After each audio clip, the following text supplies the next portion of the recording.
जीवन में ना जो रोज़मर्रा की घटना होती है ना वो हमें बहुत कुछ सिखाती है। एक दिन मैं पार्क में बैठी हुई थी। शाम का समय था। तो पार्क से जब मैं निकल के आने लगी तो क्या देख रही हूँ, सड़क पे दो कुत्ते आपस में लड़ रहे हैं। उसके बाद दो कुत्ते और आ गए, मतलब लड़ने वाले कुत्तों की संख्या हो गई 4। और अगल बगल एक दो कुत्ते और थे जो साइड बाय साइड भौंकने का काम कर रहे थे। उसके बाद मैं क्या देख रही हूँ कि वो लोग लड़ भी रहे हैं तो किस चीज़ के लिए, सिर्फ और सिर्फ एक मोजा के लिए। सिंगल मोजा, सॉक्स। एक कुत्ते को कहीं से मिल गई होगी, फिर दूसरे कुत्ते ने उसे छीनना चाहा और ऐसा करके 4-5 कुत्ते का ग्रुप बन गया, फिर सब लड़ने लगे। देखो, इस झगड़ा को देख के थोड़ा देर के लिए ना मैं साइड होकर सोचने लगी कि कुत्ता का पसंदीदा चीज़ क्या होता है। क्या होता है? हड्डी होता है, या नॉर्मली वो मारते हैं बिल्ली को या किसी छोटे जीव को तो उसको छीना झपटी करके खाते हैं, तो वो भी चलो ठीक है।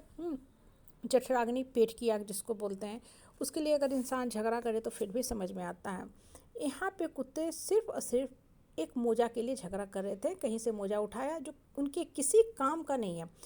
अगर इसको गौर करोगे ना, इस घटना को, तो आपको डे टू डे लाइफ में, अपने जीवन में भी यही चीज़ें दिखेंगी। हमारे लाइफ में बहुत बार ऐसी घटनाएं होती हैं ना जहाँ हम बेतुका झगड़ा करते रहते हैं, उस झगड़े का कोई बेस नहीं होता है। पहली बात एक चीज़ मैं बताना चाहूँगी, कभी भी झगड़ा ना अगर हो रहा है दो इंसानों के बीच में, तो आप क्या देखोगे, एक इंसान हमेशा गलत रहता है। हमेशा गलत रहता है, गलत बात बोलता है, गलत बात आपके ऊपर थोपना चाहता है। तो नेचुरल हो, जिस इंसान का कॉन्शियस जागृत है, जो इंसान का अंतरात्मा जागृत है, मन सही और गलत में डिफ्रेंशिएट कर पाता है, तो वो आपकी गलत बात कभी भी नहीं मानेगा, विरोध करेगा। और जो सामने वाला इंसान है जो गलत बातें कर रहा है, वो आपके ऊपर कहेगा नहीं, आपको ये बात मेरी माननी पड़ेगी ही पड़ेगी, अगर तुमको मेरे साथ रहना है तो। धमकी देगा, चहर के रहेगा, आपको पागल करार करने में भी लग जाएगा, हालांकि खुद सबसे बड़ा पागल होता है। तो होगा क्या कि झगड़ा होता है, बेतुका झगड़ा। जैसे वो कुत्ते सब लड़ रहे थे, किस लिए लड़ रहे थे? सिर्फ और सिर्फ मोजा के लिए, जिसका कोई रिलेवेंट वैल्यू नहीं था। तो लाइफ में भी ना, देखो, अब आपको ये कुत्ता वाली घटना से सीख लेना है। क्या सीख लेना है?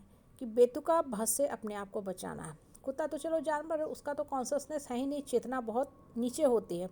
झगड़ता है, फिर आराम करता है, फिर भौंकता है, वो उसी काम के लिए आया। लेकिन इंसान अगर ऐसे झगड़ा लड़ाई में उलझा रहेगा ना, उसके माइंड पे बुरा असर होता है। बहुत से लोगों को देखोगे, एंजाइटी अटैक, डिप्रेशन, फ्रस्ट्रेशन, या अंदर से कुंठा का भाव रहता है, या हमेशा ही हमेशा कुछ लोग चिड़चिड़ा सा फील करते हैं, या चिड़चिड़ा रहते भी हैं। क्यों रहते हैं?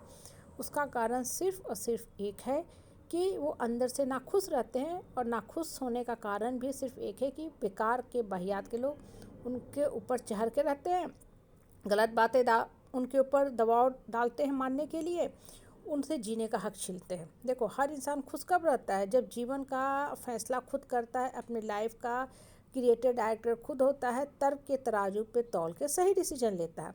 और जो इंसान ये सारा काम करेगा ना, वो देखोगे खुद पे खुद खुश रहेगा। लेकिन दुर्भाग्य से हमें जो परिवार मिलता है ना, उस परिवार में ज़्यादातर लोग गलत ही मिलते हैं। हालांकि मैं परिवार के खिलाफ कभी नहीं रहती हूँ। मेरा खुद का मानना है कि मनुष्य एक सामाजिक प्राणी है, समाज में रहता है तो विकास होता है। लेकिन विकास के लिए supportive, cooperative, motivating, positive, progressive atmosphere भी तो होना चाहिए। बच्चा पढ़ रहा है तो उसको वैसा एटमॉस्फेयर हमको देना पड़ेगा। मान लो बच्चा पढ़ रहा है, बाकी परिवार के लोग झगड़ा लड़ाई कलह कुचा कर रहे हैं, या टीवी चल रहा है, या बहुत बार पड़ोस के घर में भी बहुत तेज़ गति से टीवी चलती है, या बहुत तेज़ गति से गाना बजता है। खासकर अभी एग्ज़ाम का टाइम शुरू हो रहा है, बोर्ड के एग्ज़ाम होने वाले हैं, साफरे एंट्रेंस एग्ज़ाम, और साथ के साथ शादी का भी जो सीजन है वो भी शुरू हो जाता है, पैरेलल में चलता है। अब बच्चा पढ़े तो पढ़े कैसे, कैसे वो अपने आप को फोकस करे? माँ बाप भी डांटता है।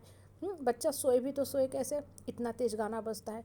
तो जब आप उसको वैसे माहौल नहीं दोगे तो बच्चा कहाँ से आपको नेट रिजल्ट देगा? उसके बाद ठप्पा लगा दो, अरे ये तो पढ़ने वाला ही नहीं है, इनका बच्चा ही बेकार है। नहीं, बच्चा बेकार नहीं होता है, उसको वैसा एटमॉस्फेयर नहीं दिया जाता है। जैसे पौधा है, ग्रो करना है तो उसके लिए भी एक फेवरेबल कंडीशन चाहिए। बहुत तेज़ धूप में भी पौधा नहीं पनपता है, बहुत बारिश होती है तब भी जड़ गल जाते हैं, और गर्मी में तो खैर पौधा हाँ नहीं पनप सकता है, ठंडी में भी पाला मार देता है। तो हर चीज़ को ग्रो करने के लिए एक फेवरेबल कंडीशन चाहिए, चाहे इंसान हो, पौधा हो, या पशु पक्षी हो।